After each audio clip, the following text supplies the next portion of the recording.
hi there to all you wonderful chroniclers. I hope you will agree with me that there is no other podcast in the world that can bring you this unique and amazing information the way we do. This is why we produce and co-host the show. It takes a lot of our time, energy and resources to make this podcast happen. So please, my dears, please consider us and donate to our fundraiser so that you can support the continuation of our show. Every donation helps. No matter how big, no matter how small, every penny helps us. So please do go to our GoFundMe link. You will find it in the description box. You can see it on the main channels page, and you can also manually put the URL into your search bar. And please go and donate today. Thank you so much from Pigtail Girl and Starfire Tour.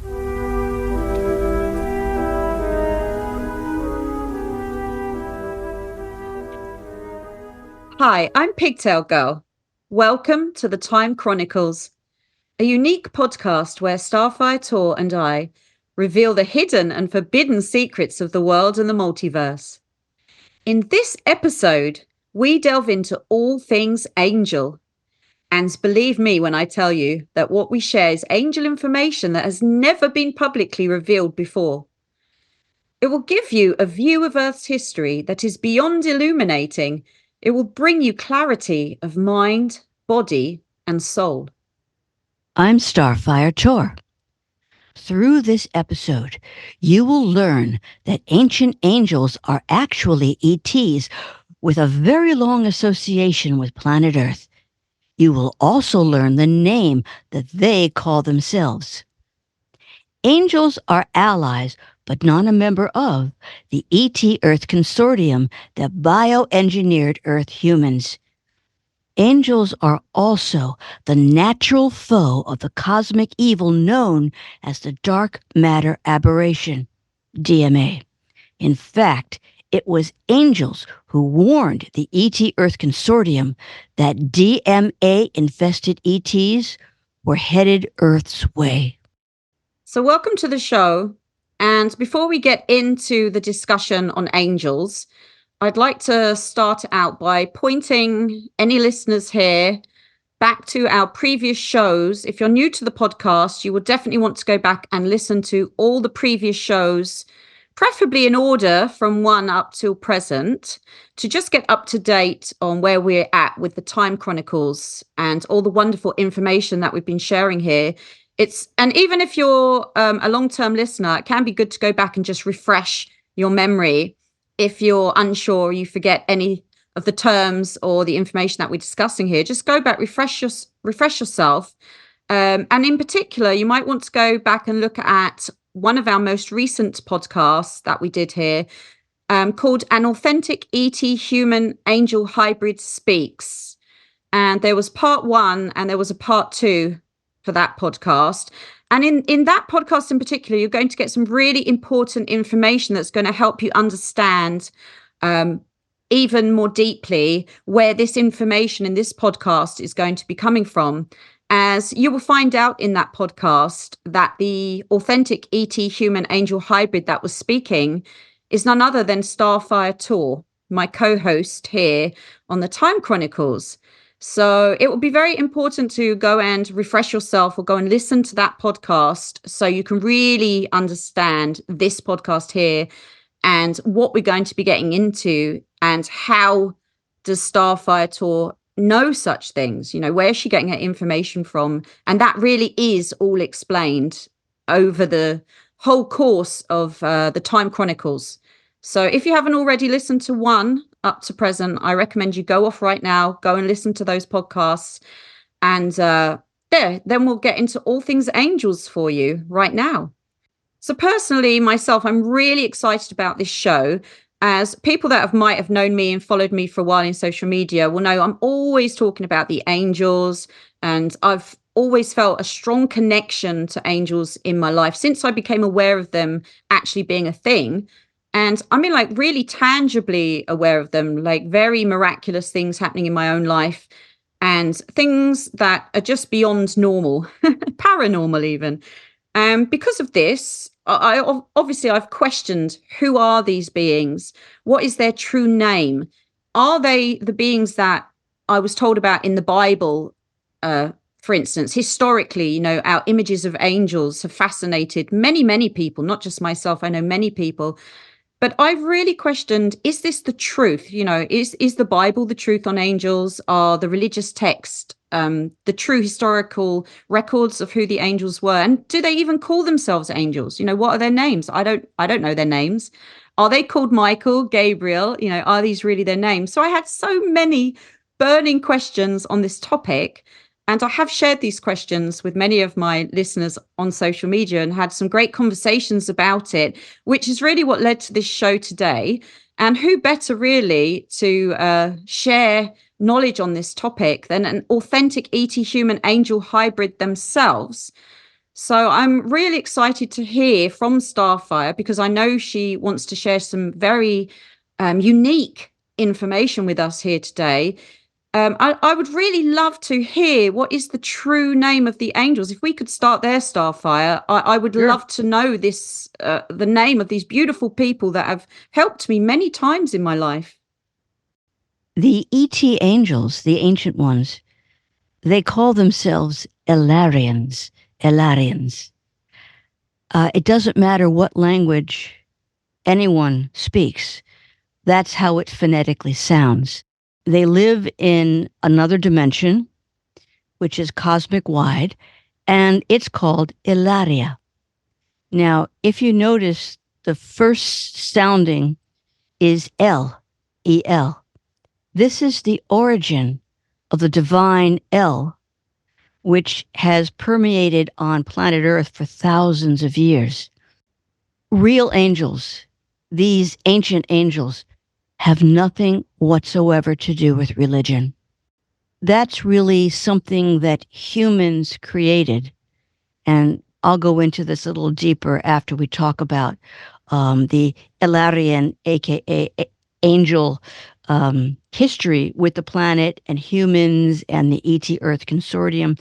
This history, what they did on this planet, and they're here now, by the way, repeating what they did before, is the reason why life still exists on planet Earth.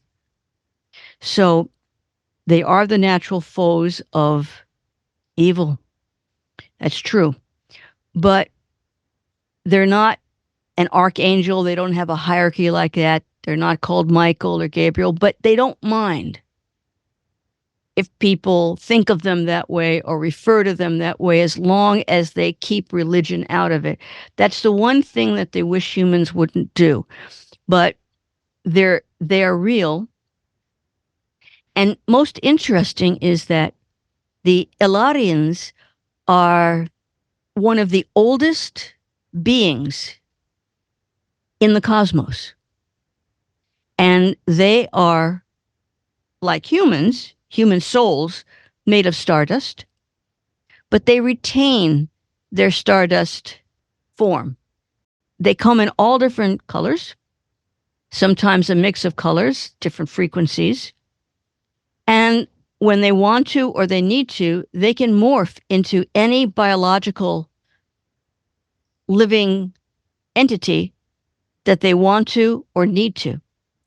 And when they come to Earth or any other planet or habitat that's away from their own dimension, they can create these portals that they can move through, and they're here. And they can either retain their stardust form, in which they can become invisible or cloud form, or you can see sparkling like mist, or they can become anything from a human to another ET looking being to an animal. They can become a forest of trees, anything that's alive. Okay. Wow. Yeah. I don't think they're interested in being an amoeba or a protozoa, but they're really wonderful. So you can go ahead and, continue to think of them as angels. If you need to use Michael or Gabriel or Uriel or any of the names that you're used to, try to separate that out from a religion. It's okay. You won't lose your connections, you won't lose your power by doing that, but they'll feel a little more comfortable about that. Okay. But they're not going to not care about you because you didn't get this message. All right. And should you actually have contact with or communications with an actual ancient ET, call them Alarian. They'll be very impressed. I tell you.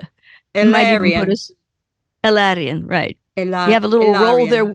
Right. There's a little roll there, but whatever language you speak, that's what it should sound like. Okay. Let me move on now. Like I said, they come in the stardust. Just it's the same with humans too. Stardust and the soul comes in all different frequencies and colors and color combinations, and that's how it manifests. And it's just a beautiful thing when you see them in their natural state. I'm telling you, some of you may have, and we'd love to hear from you if you have. Some of you may have seen them in their natural stardust state. It is like looking at a colored mist of sparkly crystals, like twinkling right before you. Sometimes it takes on a form. Sometimes it's just a mist. It's so gorgeous. It's breathtaking. It's beyond breathtaking. When you have that type of an experience, it connects to all of you, and most especially, it connects to your soul, your brain. It affects your emotions. It gives you hope for a future. And in today's world, hope for a future is on just about everybody's mind. Okay, so what's next? Well, why don't we talk about the actual history of the Alarian on planet Earth? Yeah, I'd like to know if ancient humans had any connection with them. I think the first thing I just want to mention is there is no such thing as a fallen angel. That is a science fiction myth that was created thousands of years ago so that humans would not know the true nature of angels in their presence. That's also why they hijack them into these religions to give them stories and backstories and jobs that, well, 80% they don't have.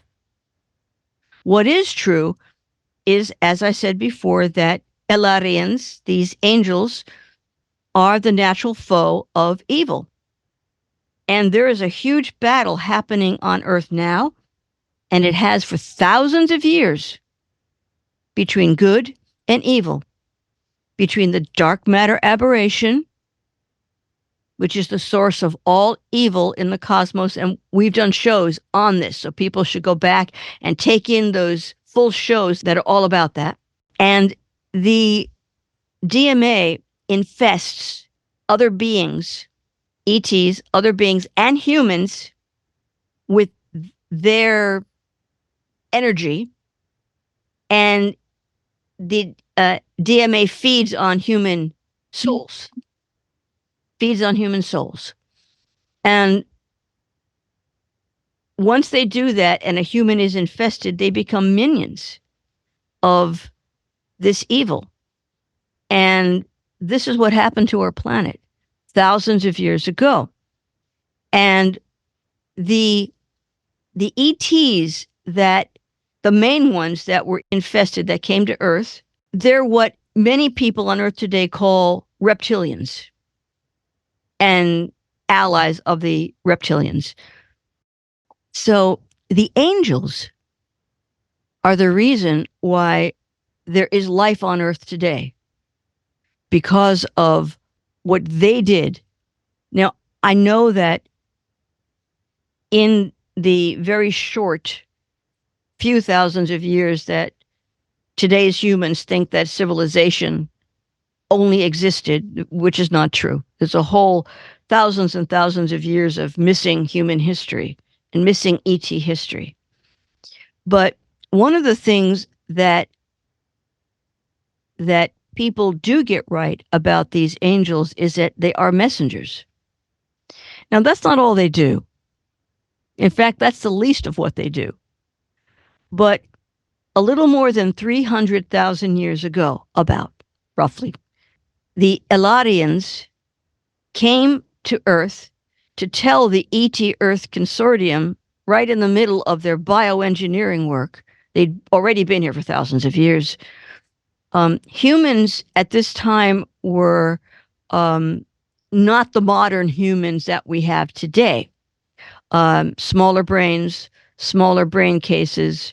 They weren't the people today, okay?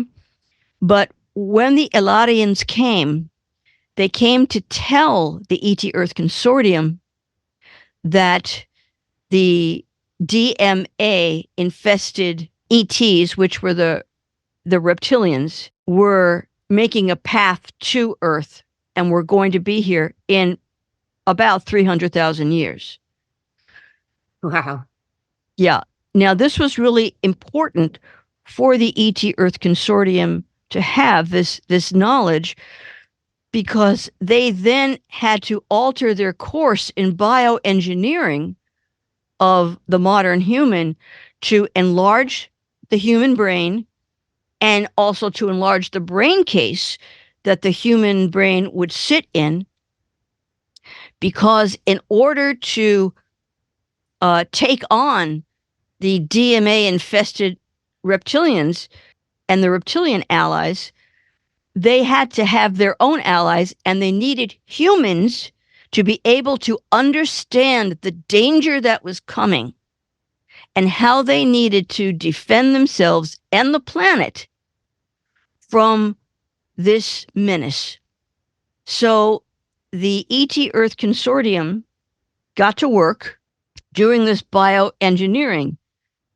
And this is all being done through something called panspermia. Please watch our other shows on this, and you will get absolutely brain-filled with this information that you need to have, okay?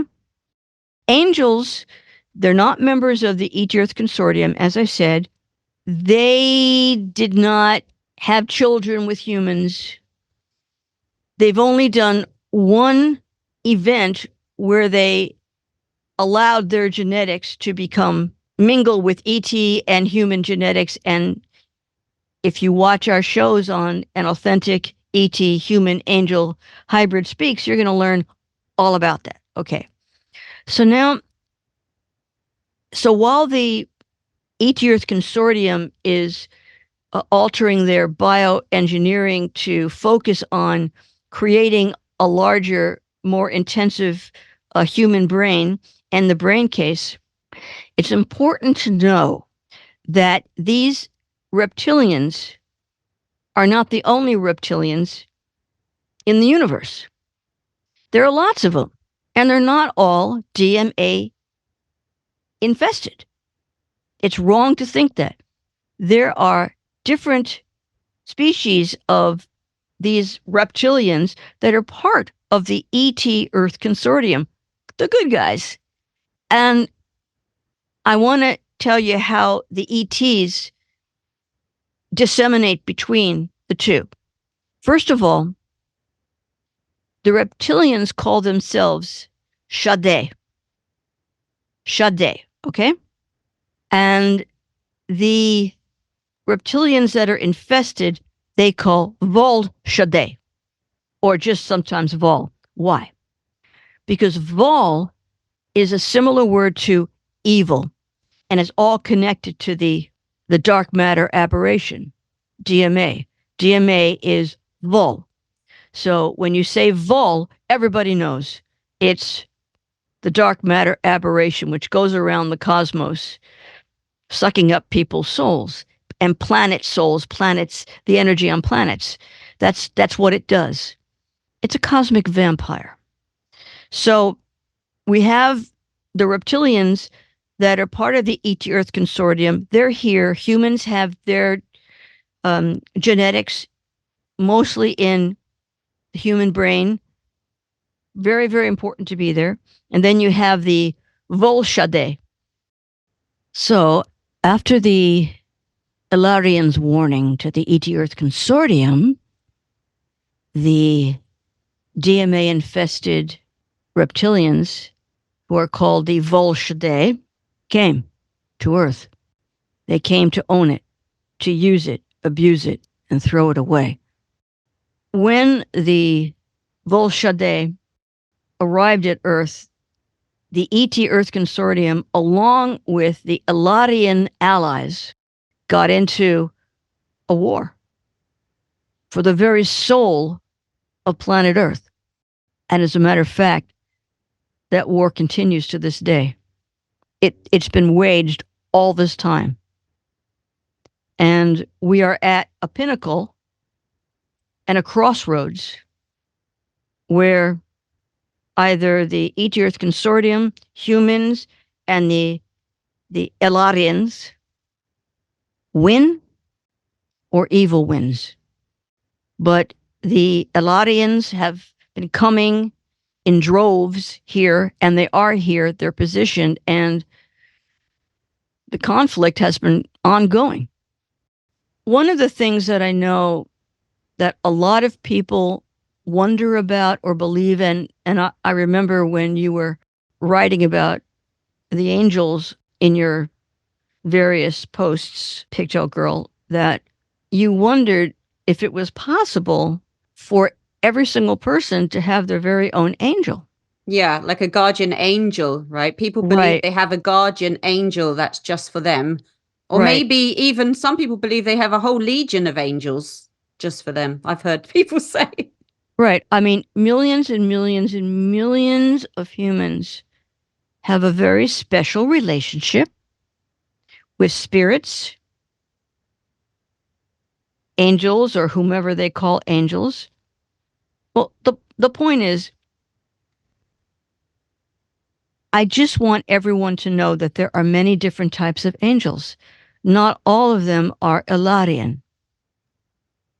Most angels that humans encounter are, sometimes they are a friend or a family member who has passed on, who's in spirit, and they're a helper and very attached to them.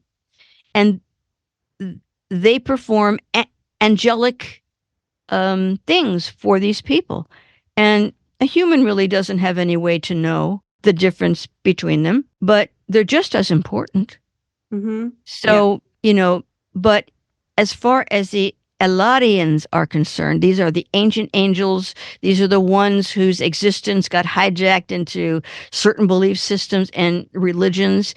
Well, I can assure you, I can absolutely assure you that there are not enough Alarians to go around to service every single living human. It's logistically not reasonable. Yeah, they weren't created just to be our servants and watch over us here. I mean, they are a very caring people, lovely, but they're not all the same. They all have different jobs, different longings, different relationships. They have different things to do.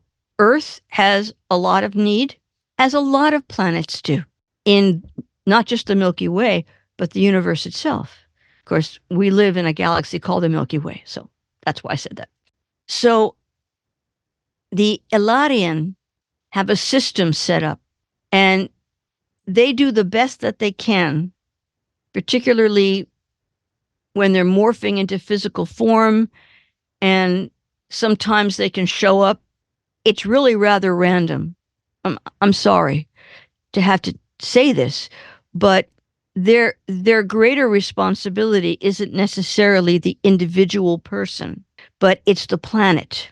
And they have a foe, and that's who they deal with. But because there are so many humans that have been infested with the Vol, that the Alarian don't harm them. Their foe are the Vol Shade and the Vol DMA.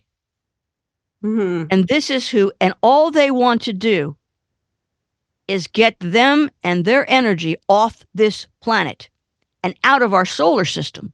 Energy cannot be destroyed. If you listen to our other podcast, you're going to find out that the DMA, which is energy, cannot be destroyed. And the Alarians, and neither do the ET Earth Consortium, they do not even attempt to do away with the energy. That's foolhardy. The energy is part of the universe, even the Vol. So they just want to get them out of town, off the planet, out of a solar system, and if they can, out of the Milky Way. Right. That makes sense. Mm-hmm. And they've been successful. They are the best the Alarians are the best at what they do. And folks, they are here. They are here en masse because the war between good and evil, good and Vol, is at its precipice. Mm-hmm. We either fly on the wings of angels and we free our planet of the Vol, or the Vol just completely takes everything. Yeah, and I think you can feel that. I think many of us feel it. Even if we don't understand what we're feeling, even if we're projecting it onto just, local events or world events. Right. I think as a collective, everyone's experiencing this on some level.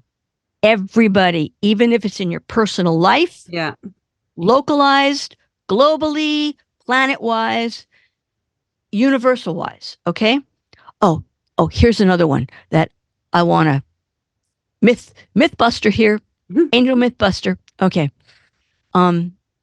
Angels don't have wings. The Alarian do not have wings. They have stardust. Okay.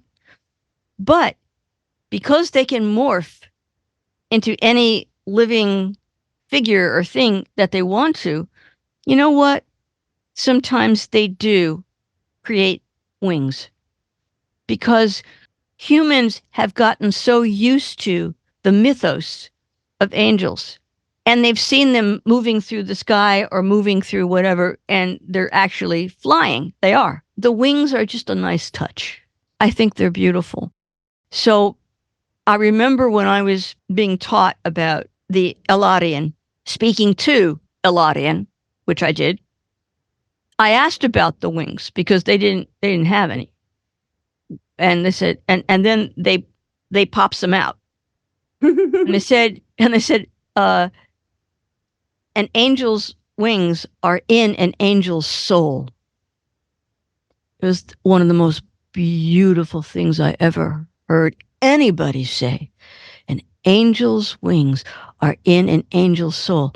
So whether you want to think of angels as stardust or as a human looking or anything, or having wings or not having wings, it's fine.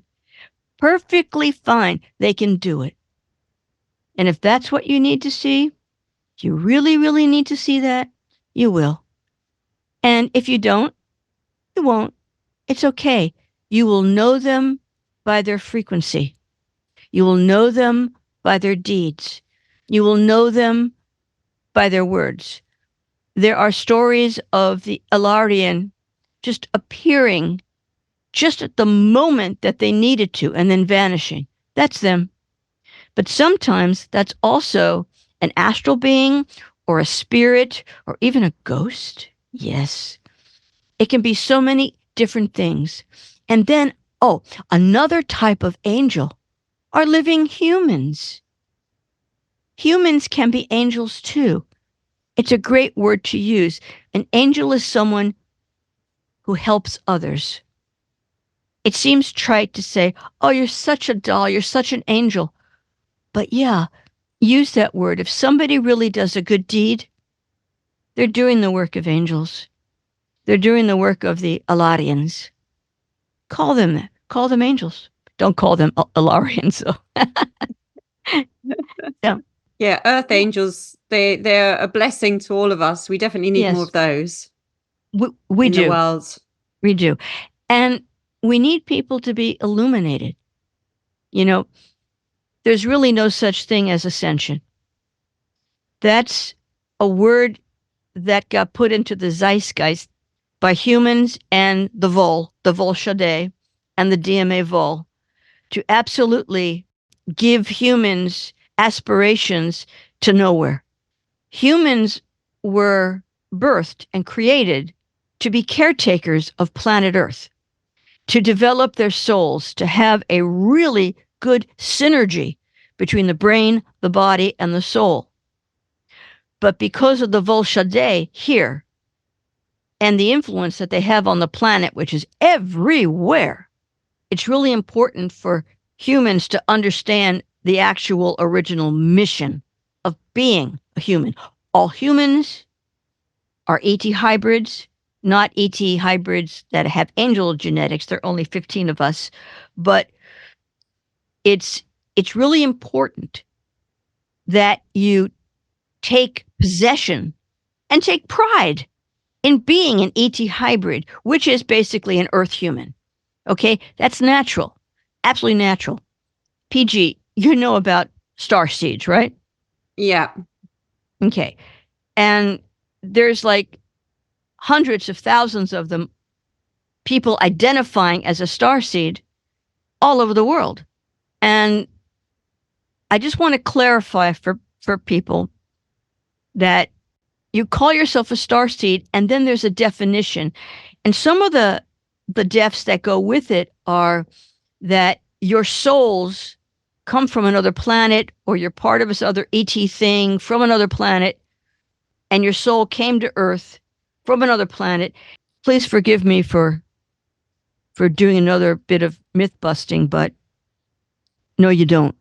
The reason why you're feeling that the reason why you're so attached to that thought is because not only are you authentically an ET hybrid, but if you think of yourself as a starseed, that means that your brain and your soul have a synergy that has raised up a little bit more into the illumination area.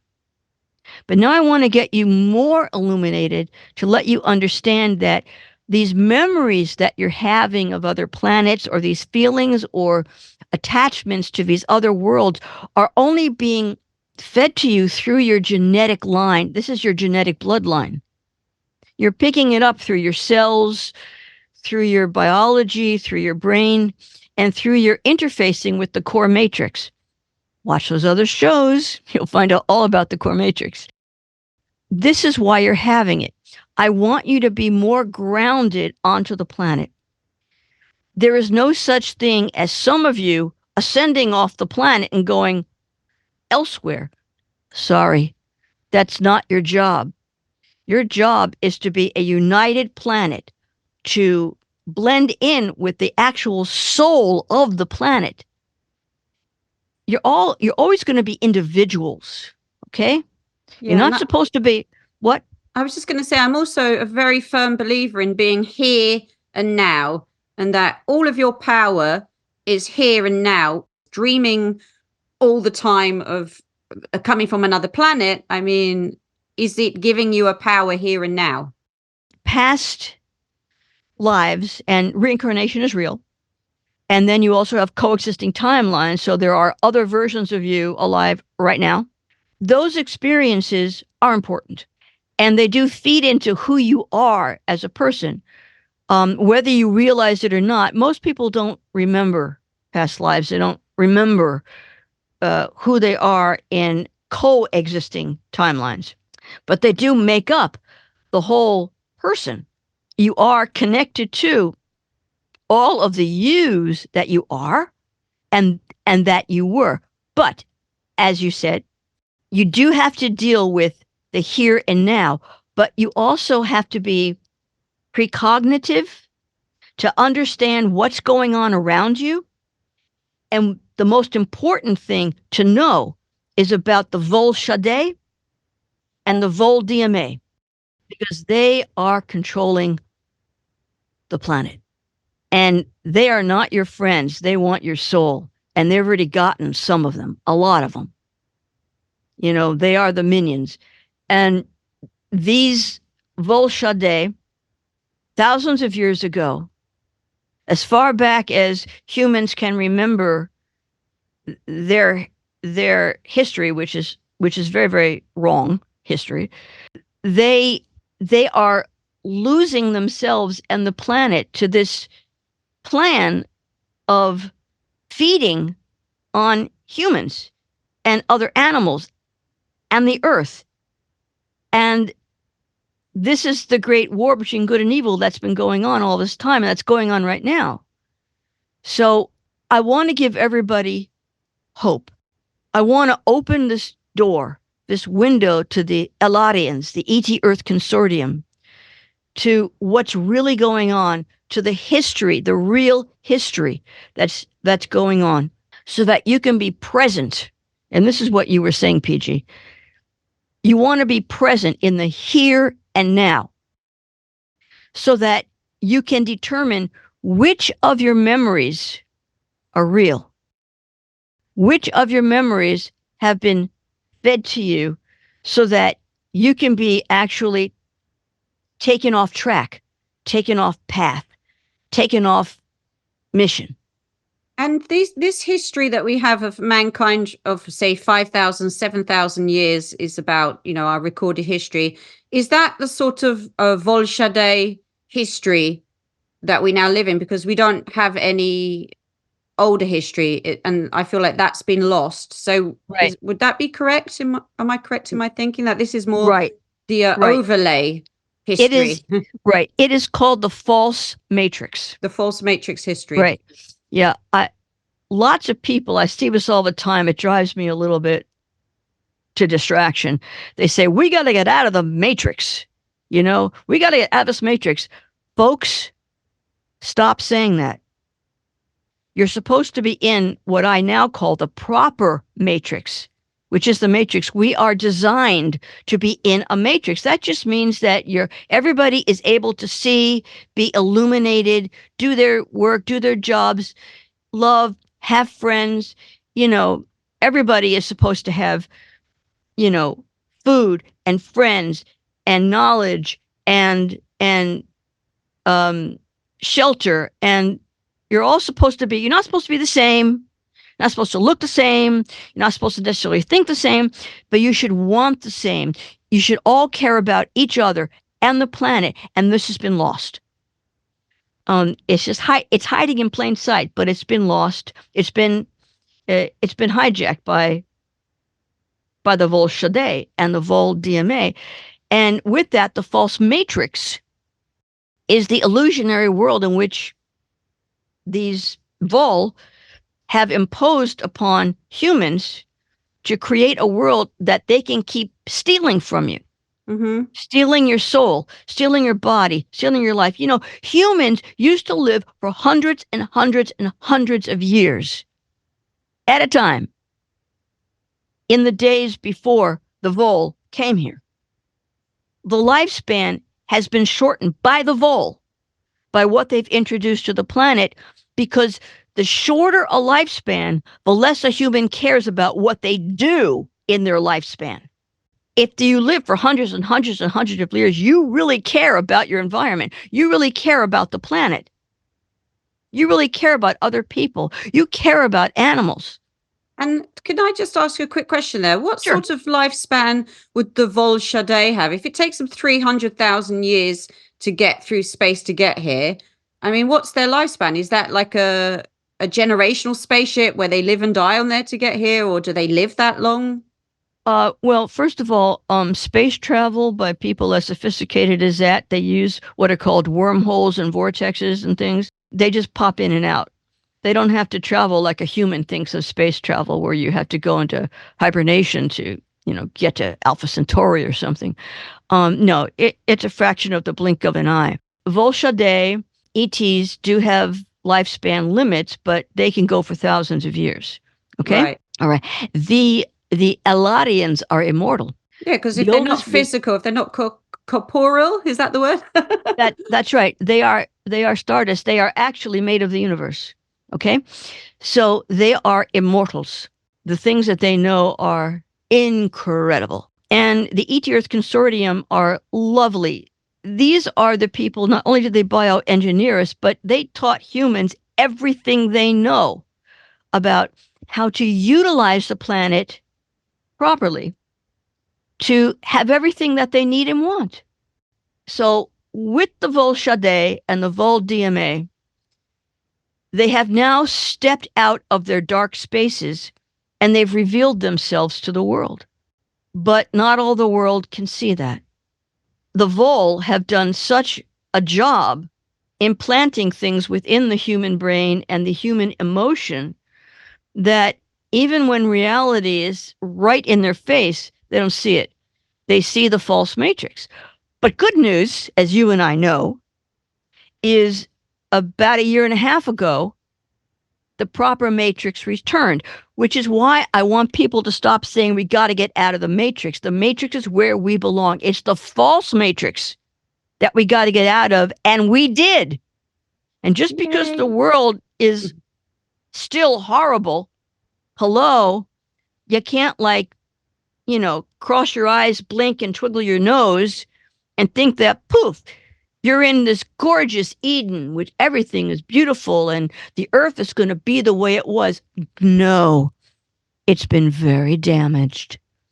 And so we have to work real hard as a planet to work our way back into a good world, a good life, and be prepared to always fend off the Vol Shade and the Vol DMA. And right now they're on, the Vol Shade, who are always behind the scenes. These are the ETs that have made contact with certain global situations, and they pretend to be good. They're not. These are the ones who spread the rumors, and they started the rumors that they're fallen angels. They're not. This is what they do. They create a false matrix. It's an illusionary world that is overlaid onto the proper matrix. You tear down the false matrix, and what do you have? You have the proper matrix, but it's the proper matrix thousands of years down the road. That's been very damaged. So we have a lot of repair to do. Repairs start with human repair. Not everybody can be repaired. I'm sorry. But we got to protect them anyway. We have to protect everybody, but everybody needs to be illuminated and learn about the Vol. They need to learn about the Alarian history. They need to know who their allies are and who their foes are. And that's what's been happening for the last year and a half, because the proper matrix is actually here. So people, when you say we got to get out of the matrix, what you're really doing is you're putting your energy into supporting the Vol. Hello. They don't want you in your proper matrix. That's where your strength is. They don't want you strong. They want you to think you're strong when they know they've actually weakened you, because they're sucking out your souls to feed the DMA Vol. Yeah, and is that group also, were they the ones that called themselves Elohim in our old stories, or all these old gods and people that were being gods? That's actually Vol. That's Vol. That's Vol, right? That's part of the myth. They took the L, the divine part of Eladian, and then they created a different word. Yeah, because they're deceptive. So the way I see it is they would take things that we might be familiar with, because that's what they do, something that they can hook you with, right? And then use it. Right, exactly. Right? So, they know the word El. We'll call ourselves the Elohim, and then they will trust us. They will give us what they gave the Alarians. Right, because from the memory of. Right. So nobody uses nobody refers to these angels as the Alarians, but now everybody who's watching this, who's learning this, you can. It's okay. You can call them Alarians, Alarian angels, or just angels if you like, And whichever one. can I just ask you, have you ever been aware that they actually have personal names? Do they even have like personal Oh, sure, names sure, like we sure. would? Yes, uh-huh. Except when they're in their own environment, their names are really sound frequencies. Hmm. And there is no way that I could possibly speak their language to say their name. Right. Yeah. It just comes across. You know who they are. It's like, oh, it's you. I can transmit their name because it's done through human brain frequency. It's not a spoken word. It's a sound. It's music. It's the Alarian are the music of the spheres. Hmm. They are music. They speak in music.